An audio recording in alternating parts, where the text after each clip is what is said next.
হাতে যদি 5 মিনিট সময় থাকে তাহলে আপনি ঘরে বসেই বানিয়ে নিতে পারবেন দোকানের মতো এরকম পারফেক্ট পাকা আমের ক্যান্ডি। আসসালামু আলাইকুম বন্ধুরা, আজকে আবার আপনাদের জন্য নিয়ে চলে আসলাম নতুন একটা রেসিপি। ছোটবেলায় তো আপনি অনেক ধরনের ক্যান্ডি কিনে খেয়েছেন, সেই স্বাদ লেগেছে তাই না? আমার আজকের রেসিপি দেখার মাধ্যমে আপনি ছোটবেলার দোকানের সেই স্বাদের ক্যান্ডি ঘরে বসেই বানিয়ে নিতে পারবেন। তাহলে চলুন রেসিপিতে চলে যাচ্ছি। বিসমিল্লাহ। দোকানের মতো সেই স্বাদের ক্যান্ডি তৈরি করার জন্য আমি এখানে একটা পাকা আম নিয়ে নিয়েছি।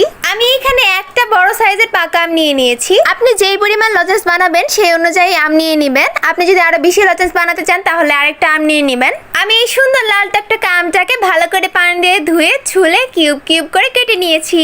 আমটার ভিতরে বাইরে দুই দিকে কিন্তু অনেক সুন্দর ছিল, দেখতেই পাচ্ছেন। আমের ভিতরে কিন্তু একদম হলুদ আর বাইরেও কিন্তু একদম লাল টকটকে ছিল। এখন আমি এই কিউব কিউব করে আমগুলোকে ব্লেন্ডারে দিয়ে দিলাম ব্লেন্ড করার জন্য।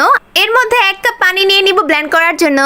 আমার ব্লেন্ড করা হয়ে গিয়েছে, দেখতে পাচ্ছেন কি সুন্দর পেস্ট তৈরি হয়েছে ব্লেন্ড করার পর। এখন এই পিউরিটাকে আমি একটা প্যানের ভিতর ঢেলে দিব। তারপরে এই পিউরির ভিতর আমি 2 কাপ পরিমাণ চিনি দিয়ে দিলাম। আমি এখানে 1 কাপ পরিমাণ আমের পিউরির জন্য 2 কাপ পরিমাণ চিনি দিয়ে দিয়েছি। আপনি যদি আরো বেশি করে বানান তাহলে 2 কাপ পিউরির জন্য আপনি 4 কাপ পরিমাণ চিনি দিয়ে দিবেন। ক্যান্ডির স্বাদ বাড়ানোর জন্য আমি এখানে সামান্য পরিমাণ লবণ দিয়ে দিলাম। তারপর একটু ভালো করে নাড়াচাড়া করে আমি এখন এই প্যানটাকে চুলা অন করে চুলার উপর দিয়ে দিব। চিনিটা গলে না যাওয়া পর্যন্ত আমি চুলায় জাল করতে থাকবো। কিছুক্ষণ জাল করে নেওয়ার পর আমি ঘনত্বটা একটু চেক করে নিব।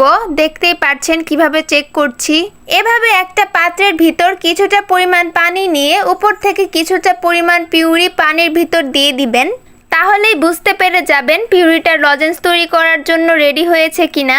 আমি এখন এই পিউরিটাকে চুলা থেকে নামিয়ে ঠান্ডা করে নিয়ে চকলেটের মোল্ডের ভিতর দিয়ে দিলাম। চকলেটের মোল্ডের ভিতর পিউরিটুকু দেওয়ার পর যতটুকু পিউরি রয়ে গিয়েছে সেইটুকু পিউরিকে আমি একটা স্টিলের প্লেটের ভিতর লজেন্সের শেপে দিয়ে দিলাম। এভাবেই রেখে দিয়ে ঘন্টা খানিক পর ফিরে এসেছি। পিউরিটা কিন্তু একদম জমে গিয়ে ক্যান্ডি হয়ে গিয়েছে। দেখলেন কত সহজে আপনাদেরকে শিখিয়ে দিলাম দোকানের মতো কিভাবে পারফেক্ট ঘরোয়া ভাবে ক্যান্ডি তৈরি করবেন। বাচ্চারা কিন্তু এই ক্যান্ডি খুবই পছন্দ করবে। বাচ্চা কেন আমি মনে করি বড়রাও এই ক্যান্ডি খুবই পছন্দ করবে। তাহলে আমের সিজনে অবশ্যই এই ক্যান্ডি বাসায় ট্রাই করবেন আর ট্রাই করে আমাকে জানাবেন কেমন হয়েছিল।